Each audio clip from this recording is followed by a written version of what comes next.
I was recently wrestling with this idea of creativity and how to view it. Is it my identity? Is it just a hobby that I pursue? How much of this label of creative should I and should you take into consideration when we view ourselves as a person, view the things that we do, and view how we orient ourselves in the world and operate? So kind of wanted to talk about that. At the very end of this video, I'm going to give my perspective and opinion. I'll answer the question for you for where I'm at currently. But I kind of want to talk through a few different concepts. So for one, and this is how I view it, and I would love to hear if you have an alternate opinion or kind of where you're at, or maybe where you've grown and how you view yourself as a creative and your own creativity and hobbies that you do.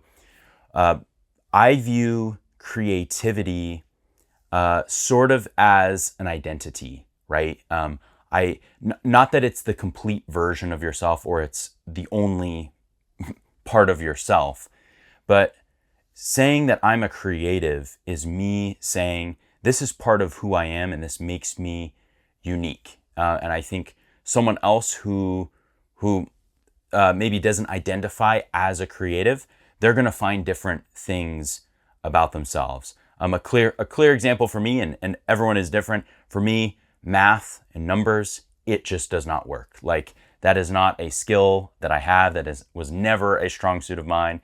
As early as I can remember, math and numbers is just not part of my identity, right? You might meet someone who they love math. They like the word love and math to me should not be in the same sentence, but for some people it is. And so they might say, yeah, that's actually part of who I am. Yeah, there's a lot of very smart people who do incredible work, very valuable work for us because they're really good at math and they can figure it out. So creativity to me is part of my identity. It's part of how I see myself. Again, not the full picture, not the complete picture, but it's there. And then the way I think of hobby is what I do, or in a sense, how I express my creativity. So that can go in all kinds of directions, which is really cool. For those of you, pretty much everyone watching this video would identify yourself as a creative, but hobby is where it gets really interesting because you might be into writing, you might be into acting, you might be into film and video like I am, into editing, all kinds of things. You might be into sewing. You might view your creativity is best expressed through working out or running or physical activity. Dancing is another hobby that you could have, or a creative outlet. And so there's so many different ways that as a creative you get to express yourself. So I do view it this way, is that creativity is this internal aspect of who I am. Creativity is very much part of who I am as a person. Hobby is an external expression of that creativity. And so with hobbies, there are so many different ways. And you don't just have to have or get to have one creative expression. Over your life, you will likely experience many different creative expressions, many different hobbies. And again, hobby is just this word. Maybe for you, you have this creative passion, this part of your creativity, and you're like, I have to express myself in this way. I have to get this out. And you've been able to turn that into a full-time job or your career. And that is really cool when you get to do that. Most people don't get to do that, and that is okay. And so hobby is just this expression that I'm using to kind of talk through, like, it's something that you love to do. And regardless of whether you get paid or not for it, you are going to be doing it. There are so many different hobbies and so many ways to express our creativity, our creative ideas. And so that is such a cool thing that we get to do. Such a cool way how each of us are created different, how each of us have this creativity, but we express it in so many different ways. We all need each other. We all need these different mediums and formats and expressions of creativity. That's what makes people so unique and so cool. So I was thinking about this idea, right, of creativity and hobby, and kind of wanted to express it and package in a different way. So there's this storytelling technique called, basically it's character versus characterization. And Robert McKee writes about this. And so I watched a couple different videos on YouTube that kind of flesh this out. A great example is talking about character versus characterization in storytelling. Han Solo. We meet Han Solo in Star Wars: A New Hope, and he's later described as a scoundrel, but he is a man who only cares about himself, and he only cares about money and paying off his debts. So he's in a situation where he's like, man, I owe a lot of people a lot of money, and if you can't pay me well enough, I'm not going to help you out. He is only in it for himself. Later, he gets caught up with Luke Skywalker. They're pulled into the Death Star where Darth Vader is, and Luke gets this idea of like, hey, there's a princess here. We could go rescue her. And Han is like, no, I'm not doing that. I only care about myself. I'm not going to put myself in danger. And Luke says, she's rich. And he's like, if she'll pay me a lot of money, I'll do it, right? They rescue the princess. They end up getting involved in the rebellion, but Han Solo is not interested. He's like, nope, I got my reward, I got my money, and I'm out of here. I only care about myself. Later, spoilers if you haven't seen Star Wars, he comes back, right? And he actually saves Luke's life. They destroyed the Death Star, and the rebellion is successful, right? So he ends up becoming a key player, a key member of the rebellion. So in that, you have this idea of character versus characterization. Han Solo's characterization is that he only cares about himself, he only is in it for the money, and he's not willing to help other people.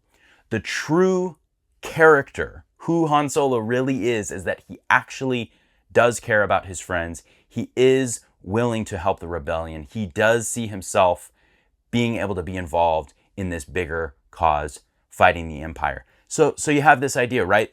This character is who this person actually is deep down inside. Characterization is how we view them, how other people describe them, how even they might portray themselves. And so to me, that's kind of how I view this identity versus hobby dilemma when it comes to creativity. So hobby is how you express your creativity, right? It's your characterization. It's your expression of the creative gifts and ideas that are inside you and part of you. And then this creativity as an identity, that's who you really are. That is how you view yourself. That's how you operate in the world. And that dictates your actions, which then other people get to see. It dictates your creative endeavors or hobbies. Okay. So I hope that kind of makes sense. And that's basically how I see it. And so to answer the question of basically, as a creative, is it your identity or is it just a hobby? I'd say it's both. It's both. You have this identity piece of it that is very much who you are as a person. And a lot of people are on different paths of embracing their own creativity. I think some people are truly creative deep down inside, but society, or whether it's how they grew up or something, never allows them to fully embrace that. Maybe you're in a situation where you're realizing for the first time, like, no, I have something to say. I have creativity to express. And that's just part of who you are. And that's never going to go away. That is how you are created. And then, yeah, you have this other side of it where hobby is also something there for people who are creatives. Maybe we don't ever find the right hobby that really unlocks our creativity. But we're always searching and trying new things. And I hope you are too. I hope you are willing. Maybe you've settled on like, this is my thing. And if that's where you're at, you've landed on a creative expression, a creative hobby that is so fulfilling that you're like, no, I'm good. I don't need to do anything else. Then that's great. But for a lot of us, we spend time sort of trying different things and trying to figure out, man, could I go over here and do this? And for me, in my experience, I have found that the creative expression, my identity as a creative, can be expressed in various formats and in various ways and in various activities and hobbies.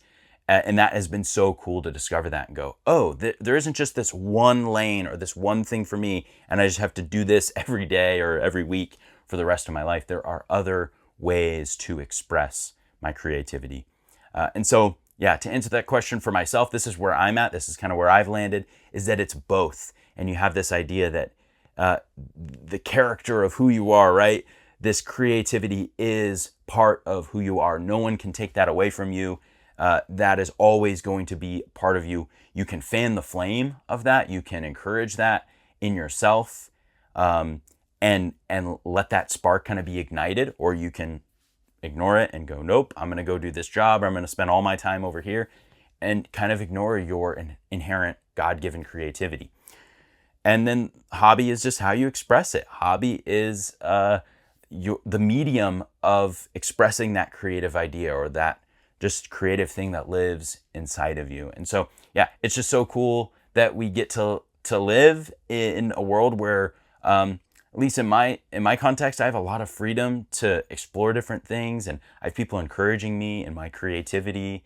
And so, man, I hope this video encourages you to think just a little more deeply about how you are created, how you are creative, and then how you can express that. What are the activities or the hobbies or the unique ways that you can contribute to our world as a creative? So again, I just hope this video encourages you. Thank you so much for taking the time to listen and kind of hear me ramble through this topic. My name is Tristan, and hope you can stick around for another video.